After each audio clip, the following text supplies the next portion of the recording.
Last year, nearly 9 million international tourists came to Australia. And nearly 4 million of them came here, to Sydney! Did you get it? Tourism is big business, and a lot of tourists want to experience Indigenous culture. In fact, in 2016, tourists who engaged in some sort of Aboriginal experience in New South Wales spent over $1 billion here. But how much of that money is spent on Indigenous art? Well, truth is, we don't know. Part of the reason for that is, right now it's really hard to tell what art is Indigenous and what is fake. Do you think this was made by an Indigenous person? Well, it looks very much as if it has been made by it, doesn't it? And it actually says that, returning boomerang. So that's a positive for you? That's positive. Is this fake? And would you buy something that's not made by an Indigenous person as a souvenir? Yes, why shouldn't I? That probably would depend on the price. Oops. It's estimated that up to 85% of what is sold in souvenir shops as Indigenous art is actually fake or imported.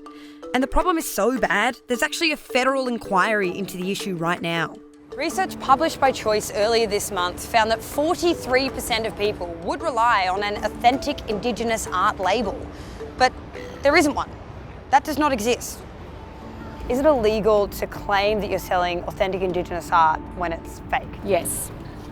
But there are examples, like a boomerang that looks like it's, made by an Aboriginal artist. It's got dot painting all over it, but on the back it's got a tiny little sticker that says made in Indonesia. There's a case before the ACCC at the moment which is going to court, and that will be a real test, I guess, to see how far they can push what is misleading and deceptive. So what are some questions that you can ask someone when you're going to a store to find out whether something is fake? Firstly, ask who's the artist, where are they from, what's their language group, how do they get paid? Look at the product, is the artist attributed? If they can't answer those questions, don't buy it.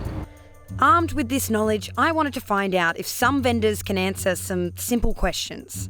I tried a few stores, but no one really wanted to come on camera. However, the owner of this shop told me he knows that his cheaper boomerangs aren't made by Indigenous people, but he sells them anyway. How do you make sure that you're buying authentic Indigenous art at the moment?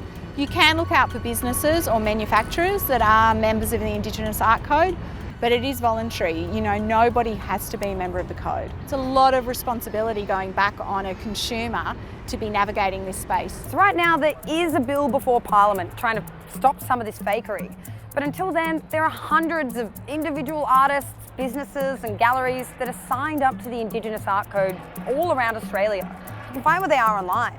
In fact, the closest one is just a few hundred metres over there.